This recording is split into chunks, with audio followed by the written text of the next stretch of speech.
আমাৰ যেটো নিৰ্ধাৰিত নিয়ম যে আমি কাকতত এডভাৰটাইজমেণ্ট দিয়া, মূল টিভিত এডভাৰটাইজমেণ্ট দিয়া, হৰ্ডিং লগোৱা বা ইয়াৰ পৰা আমি প্ৰত্যেকটো কেণ্ডিডেটক কিদৰে আমি ইলেকশ্যন মেটেৰিয়েল আমি ইয়াৰ পৰা দিয়া, সেই কথাবিলাক আমাৰ সকলো কথা আমি এনে ৰাজহুৱা কৰিব নোৱাৰোঁ। সেই বিষয়ে আমি পুংখানুপুংখভাৱে আমি আলোচনা আজি কৰিছোঁ। আৰু এটা কথা ঠিক এই কথাখিনি যে হিমন্ত বিশ্ব শৰ্মা ডাঙৰীয়া এজন ভয়াতুৰ মুখ্যমন্ত্ৰী। তেওঁ ইমান ভয় খায় যে তেওঁ অনিয়মৰ আশ্ৰয় লৈ কংগ্ৰেছ দলৰ প্ৰচাৰত বাধা দিয়ে। আনকি নিয়ম হ'ল যে হৰ্ডিংবিলাক যে দিয়ে, হৰ্ডিংবিলাক দিওঁতে চৰকাৰে এডভাৰটাইজমেণ্ট এজেঞ্চিবিলাকে নিৰ্ধাৰিত টকা দি সেইবিলাক লৈ লোৱাৰ পাছত তেওঁলোকে সেই নিৰ্ধাৰিত সময়ৰ ভিতৰত সেই এজেঞ্চিটোৱে নিয়ম নীতিৰ মাজেৰে তেওঁলোকৰ এজেঞ্চিবিলাকৰ কণ্টেণ্ট লৈ তেওঁলোকে এডভাৰটাইজমেণ্ট চলায়। কিন্তু যোৱা কিছুদিন ধৰি আমি দেখা গ'ল, ইলেকশ্যনৰ কথাই মই কোৱা নাই, যে যিসকলবিলাক এজেঞ্চিক দিছে সেই এজেঞ্চিবিলাকক নিৰ্দেশ দিছে যে কংগ্ৰেছ দলৰ হৰ্ডিং যাতে নকৰে। আজি ইমান ভয়াতুৰ হৈ গৈছে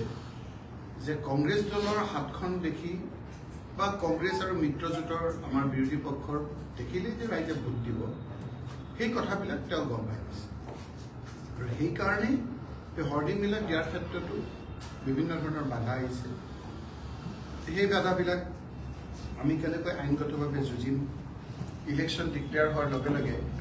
মুখ্যমন্ত্ৰীয়ে যিমান কোটি কোটি টকা আমাৰ কৰদাতাসকলৰ পইচাৰে তেওঁ যিবিলাক এডভাৰটাইজমেণ্ট দি আছে, সেই এডভাৰটাইজবিলাকৰ যে উৰ পৰিব, তাৰপিছত আমাৰ নিয়ম অনুযায়ী প্ৰতিটো পলিটিকেল পাৰ্টিক আমাক এডভাৰটাইজমেণ্ট দিবৰ কাৰণে এটা নিয়ম আছে, সেই নিয়মেৰে আমি কৰিম। সেই কথাবিলাক আমি আজি পুংখানুপুংখভাৱে আমি আলোচনা কৰিছোঁ। আৰু আমি আশা কৰিছোঁ যে এই ক্ষেত্ৰত আমি যিটো ষ্ট্ৰেটেজি লৈছোঁ, সেই ষ্ট্ৰেটেজিটোত আমি কৃতকাৰ্য হ'ম। সমানে সমানে আমি যুঁজিম।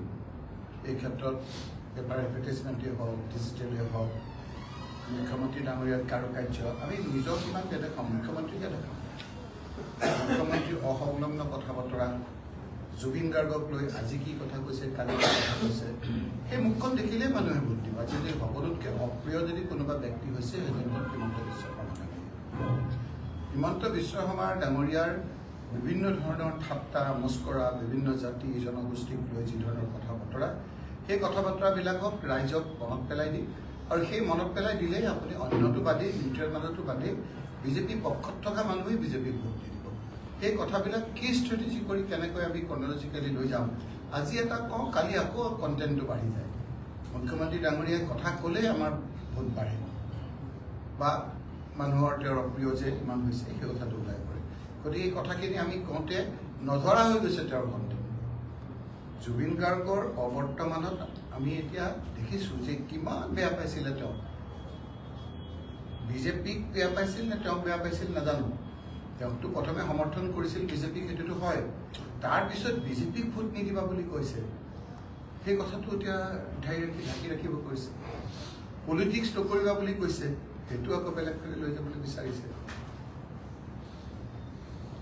জুবিন গাৰ্গক ঠাট্টা মস্কৰা, অৱদানবাদী ওলোৱা মুখ্যমন্ত্ৰী ডাঙৰীয়াৰ মুখত সেই কথাবিলাক আমি ৰাইজক দেখুৱাই দিম। ৰাইজক একফালে আমাৰ জুবিন গাৰ্গে কথা কৈছে, আনফালে মুখ্যমন্ত্ৰীয়ে তাৰ প্ৰত্যুত্তৰ দিছে। একফালে মুখ্যমন্ত্ৰী ডাঙৰীয়াই কৈছে, জুবিন গাৰ্গ ডাঙৰীয়াই কথাবিলাক কৈছে। আজিহে দেখিছোঁ এনেধৰণৰ কথা বতৰাবিলাক কৈছে বুলি। গতিকে জীৱিত কালত জুবিন গাৰ্গক কোনেনো অন্তৰত আঘাত দিছিল, সেই কথাখিনিও ৰাইজে জানিব বিচাৰিব। ৰাইজে অন্তৰত আঘাত দিছে, কোনেনো অন্তৰত আঘাত দিছে,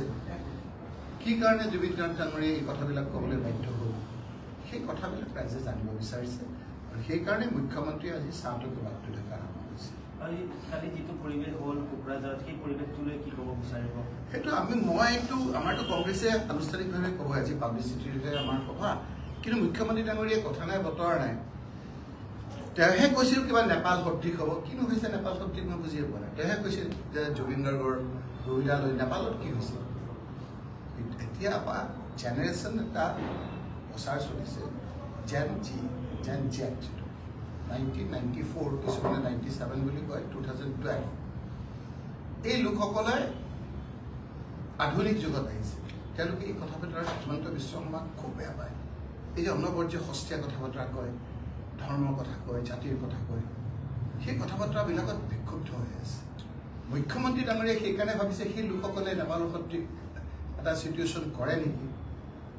আজি যে জুবিন গাৰ্গ কিমান পপুলাৰ সেই কথাটো তেখেতৰ অৱৰ্তমানত এতিয়াহে আমি গম পাইছোঁ কিয় গম পাইছোঁ কেনেকৈ গম পাইছোঁ অলপ পঢ়কচোন তেওঁক ৰিড কৰক জিতুল সোণোৱাল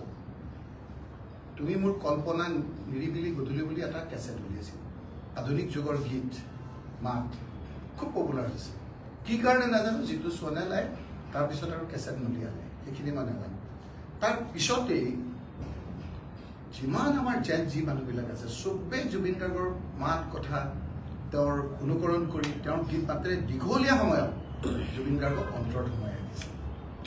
দীঘলীয়া সময় অলপ নহয় এনেকুৱা পৃথিৱীত বিৰল আমাৰ বিভিন্ন সময়ত কাৰোবাৰ নাম ল'লে কাৰোবাৰ থাকিব ইমান দীঘলীয়াকৈ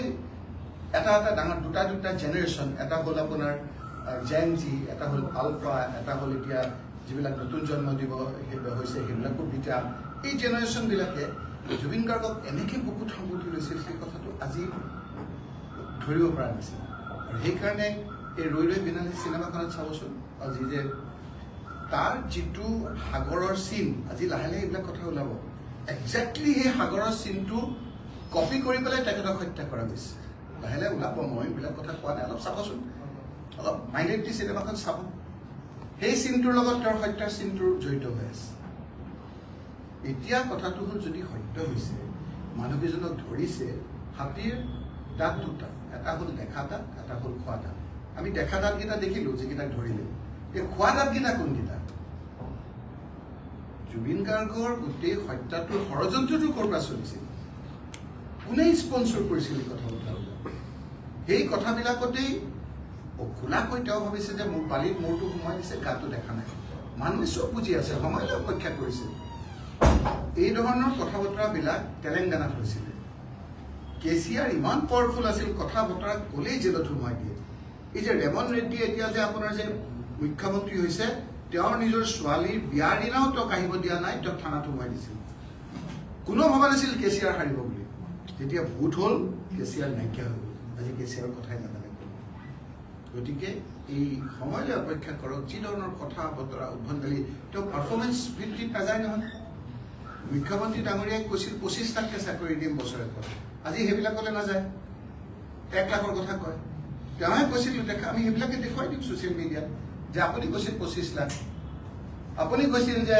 এই তৰুণ গগৈ ডাঙৰীয়াক প্ৰশংসা আপুনি কৰিছিল আপুনি নৰেন্দ্ৰ মোদী ডাঙৰীয়াক সমালোচনা কৰিছিল এই কথাবিলাক আমি দেখুৱাই দিম সেইদিনাৰ হিমন্ত বিশ্ব শৰ্মা ডাঙৰীয়া আজিৰ হিমন্ত বিশ্ব শৰ্মা ডাঙৰীয়া গতিকে ৰাইজে বিচাৰ কৰিব সেই কথাখিনিকে আমি ভালকৈ আলোচনা কৰিছোঁ আৰু আপোনালোকক এতিয়া আমি গোটেইখিনি কথা ক'ব খোজা নাই মাত্ৰ এইখিনি কথাই আপোনাক ক'লোঁ এইখিনি কথাই আপোনালোক সদনৰ শীতকালীন অধিৱেশনত যিখন জনজাতি দলৰ যিখন প্ৰতিবেদন কেনেদৰে কিমান সফল হ'ব বা কেনেদৰে গোটেই কথাখিনি অকল জনজাতি বিলেই নহয় আমাৰ যিখন টি গাৰ্ডেনৰ মানুহৰ বিল এতিয়াতো আপোনাৰ একেবাৰে চলি আছে চব মানুহ দুদিনমান হ'ব দিয়কচোন মানুহবিলাকৰ টি গাৰ্ডেনৰ মানুহখিনি নিজৰ মাটি বুলিয়ে তেওঁলোকে ভাবি আছিল আজি তেওঁ দিছে ৱেলকাম কৰিছোঁ সেই মাটিখিনি কোম্পানীৰ পৰা লৈ মই মাটিখিনি টি গাৰ্ডেনৰ মানুহক দিছে মই ধন্যবাদ দিছোঁ কিন্তু তাৰে মানুহে কৈছে যে আমাৰ পৰিয়ালৰ এজন মানুহে চাকৰি কৰে বাকী 7জন মানুহৰ কাৰণে আপোনালোকে কি ভাবিছে তথাপি এইটো দিছে ভালে হৈছে এতিয়া তেওঁ ক্লিয়াৰ কৰিব লাগে এই মাটিখিনি তেওঁ কেতিয়া ভিতৰত দিব দি দিয়াৰ পিছত সেই মাটিখিনি দি পেলাই লোন ল'ব পাৰিবনে নোৱাৰে সেই টি গাৰ্ডেনৰ মানুহটোৱে লোন লৈ ঘৰ বনাব পাৰিবনে নোৱাৰে সেই টি গাৰ্ডেনৰ মানুহৰ সেই মাটিখিনিত আগতে লাইটৰ বিল কোম্পানীয়ে দিছিল আগতে পানীৰ বিল কোম্পানীয়ে দিছিল সেইখিনি কোম্পানী দি থাকিবনে নাথাকে এই কথাবিলাক আহিব ছাবচিকুৱেণ্টলি গতিকে আমি আজিৰ তাৰিখত এই কথাখিনি কৈছে ৰাইজক মাটিত নামক দিয়ক খালি ইলেকশ্যনৰ আগত এইখিনি কথা দি দিলে ভাল ইলেকশ্যনৰ আগত জনজাতি যিখিনি কৈছে সেইখিনি জনজাতিখিনি ইলেকশ্যনৰ আগত দি দিয়ক কেটেগৰীলৈ ওলাইছে বহুত ভাগ কৰিছে নহয় যে ইলেকশ্যনত কিছুমান উঠিব নোৱাৰিব আপোনাৰ চাকৰি বাকৰিৰ ক্ষেত্ৰত হ'ব নোৱাৰিব চব কনফিউজ হৈ আছে মানে লাহে লাহে এই কথাখিনি জানিব ৰাইজে যদি ভাল কাম কৰিছে ভাল হ'ব যদি ইলেকশ্যনৰ কেন্দ্ৰিক হোৱা নাই ৰাইজে ভাল পাব আৰু যদি ইলেকশ্যন কেন্দ্ৰিক হৈছে দুটামানৰ কথা নুশুনে ৰাইজে তেওঁলোকৰ বিপক্ষে যাব